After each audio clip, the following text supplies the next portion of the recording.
¿Cómo difiere el Jesús histórico del Jesús de la tradición religiosa y de la imagen que ofrecen los medios de comunicación populares?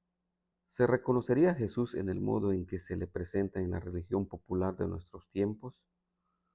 ¿Cómo ha cambiado la imagen de Jesús con el paso de los numerosos siglos desde que vivió en este mundo?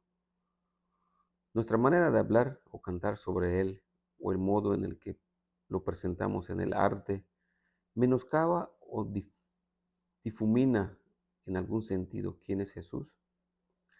¿Alguna de estas representaciones constituye una blasfemia? Estas son algunas de las preguntas que trataremos brevemente. Ante la pregunta ¿cómo difiere el Jesús histórico del Jesús de la tradición religiosa y de la imagen que ofrecen los medios de comunicación populares? Tenemos que la tradición icónica de la Iglesia Oriental tiene una manera establecida para representar a Jesús desde los primeros siglos de la Iglesia. En los retratos de Jesús, el artista no puede dar rienda suelta a su imaginación. Los iconos son más que un retrato, de hecho, se consideran la carne sagrada de Cristo. Según la tradición católico-romana, las imágenes de Jesús adoptan una diversidad de formas. A veces se le muestra en una cruz, ya sea en cuadros o en esculturas. Estas obras se crearon teniendo en mente la adoración y las distintas imágenes pretenden expresar doctrinas diferentes de la Iglesia. Se le puede representar como el buen pastor, como un salvador torturado y crucificado, o incluso como un esposo o un amante. Todas estas formas de hablar de Jesús se han perpetuado a lo largo de los 2 últimos milenios. Los grandes maestros del Renacimiento aportaron su habilidad de retratar a Jesús en el arte, pero a diferencia de los primeros íconos que muestran a una persona semejante a un hombre de Oriente Medio moderno, los pintores y escultores renacentistas hicieron que Jesús reflejara un punto de vista europeo, tanto en sus rasgos faciales como en su vestido. Ellos crearon a Jesús a su propia imagen. Con la Reforma llegó una nueva manera de contemplar a Jesús, tanto en el arte como en la teología. Lutero pasó del retrato más suave y estilizado de Jesús a una figura más robusta. La manera típica de enfatizar el sufrimiento de Cristo dio paso a subrayar la propia crucifixión, incluso por medio de figuras como el Cordero. Con Calvino se produjo una merma de importancia del arte y una mayor atención en la actividad personal, en la adoración mediante las palabras de los cánticos y las predicaciones. Tenemos que las imágenes modernas de Jesús han cambiado considerablemente desde los tiempos de la Reforma, en los tiempos de Martín Lutero y de Juan Calvino. El modo en que se ha visto a Jesús ha pasado de héroe a víctima, de libertador a limitador, de serio a cómico. El arte contemporáneo ha optado por usar a Jesús como un símbolo social, político y cultural, en lugar de intentar capturar el concepto teológico del Nuevo Testamento. Algunos incluso crearon a un Jesús antisemita, con un aspecto muy alemán o ario, rodeado de rabinos. En otras obras se le ha presentado como un defensor de las masas o de la justicia social. Las representaciones son muy innumerables.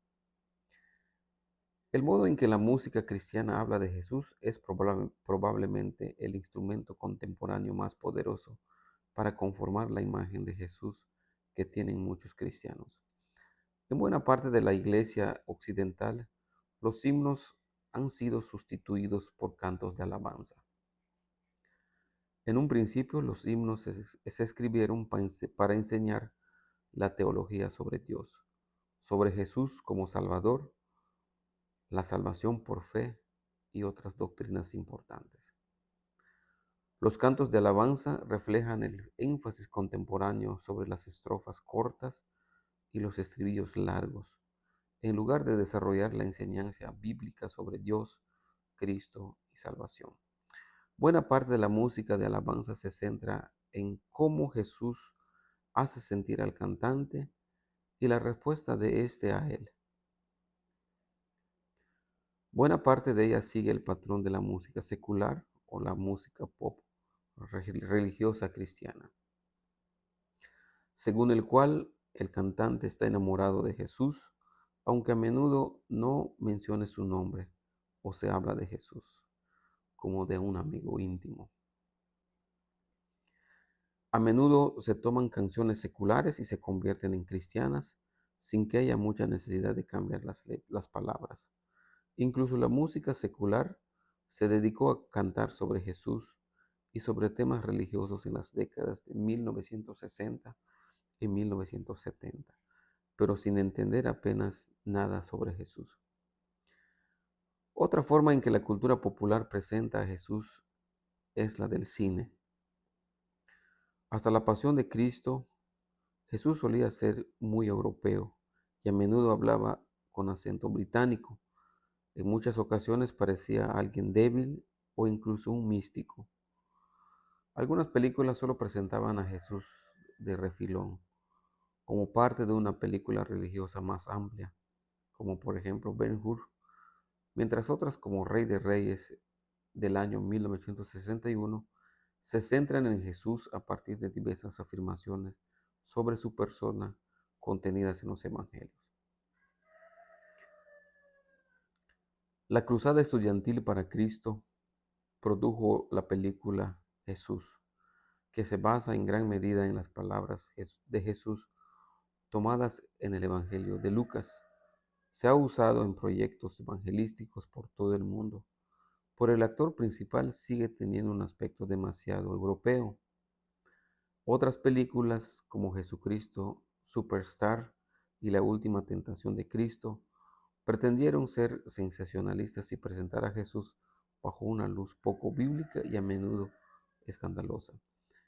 En buena parte del cristianismo occidental moderno, los trucos publicitarios culturales como What would Jesus do? ¿Qué haría Jesús? Crearon esas pulseras que llevan tanto jóvenes que entienden poca cosa sobre los relatos evangélicos de Jesús y no tienen ni idea de qué haría Jesús en determinados momentos.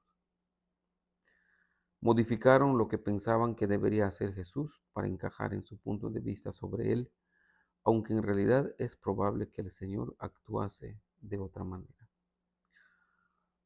Lo que se ha vuelto popular es la idea de que todo el mundo quiere a Jesús.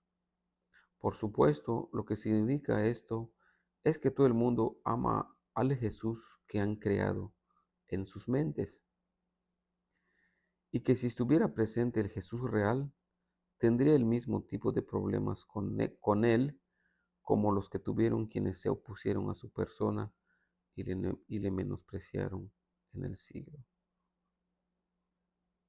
Aman al Jesús que han creado en sus mentes y que si estuviera presente el Jesús real,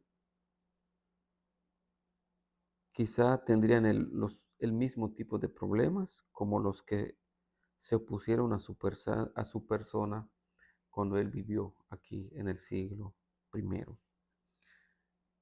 El Jesús del primer siglo fue un hombre de gran integridad y franqueza. Como afirma el dicho, llamó las cosas por su nombre, llamó a los pecadores al arrepentimiento y no excusó el pecado, ni siquiera entre sus discípulos. Jesús estaba abierto al perdón, pero juzgaba el pecado y al pecador. Estaba plenamente comprometido con la voluntad de su Padre y con la misión para la que había acudido al mundo. Era judío y por consiguiente adoraba en el templo. Se trataba de una adoración conservadora y organizada. No se opuso a los rituales porque los aplicó en sus oraciones y bendiciones y en su práctica de las festividades o los festivales religiosos, incluyendo la Pascua. Era judío, adoraba en el templo, se trataba de una adoración conservadora y organizada, Jesús no se opuso a los rituales porque los aplicó en sus oraciones y bendiciones y en su práctica de los festivales religiosos, incluyendo la Pascua. Cuando se enfrentó a problemas, preguntas y tentaciones, siempre apeló a las Sagradas Escrituras, no a sentimiento o especulaciones sobre lo que debería hacer. Conocía lo bastante bien las escrituras hebreas como para saber cuál era el plan de acción o disponer de la respuesta adecuada a las palabras que se formulaban.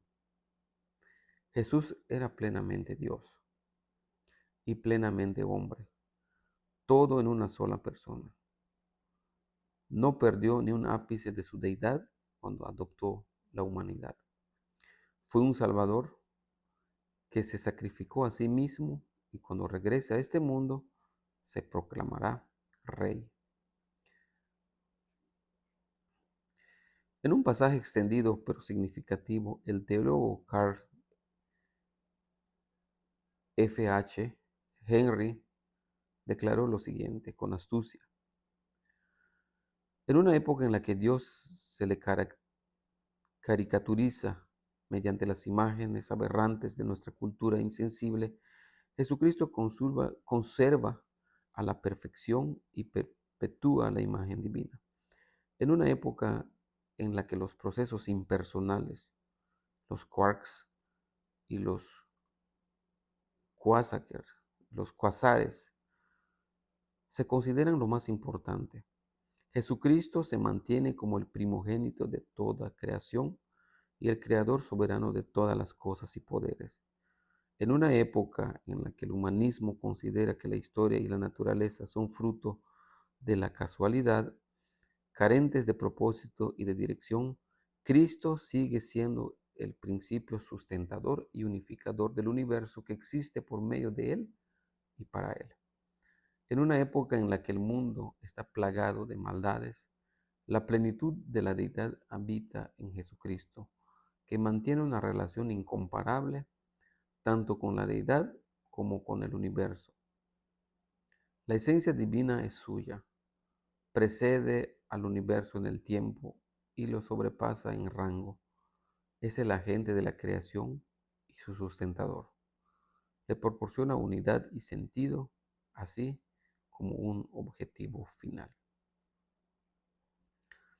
Para concluir, Jesucristo supera con creces cualquier representación de su persona en el arte, la música, la literatura, el cine o cualquier otra expresión creativa. La cultura popular tiene muchas imágenes de Jesús. Se le ve como maestro, como amigo, como profeta, sabio, revolucionario, sanador, ejemplo, líder y muchas otras cosas. Cada una tiene cierta razón, pero realmente ninguna capta lo más importante de todo, algo que la mayor parte de la cultura popular no logra entender ni creer, que Jesucristo es el Salvador. Suscríbete a nuestro canal y sigamos aprendiendo sobre Jesús, su ministerio y su plan eterno para nosotros, sus hijos.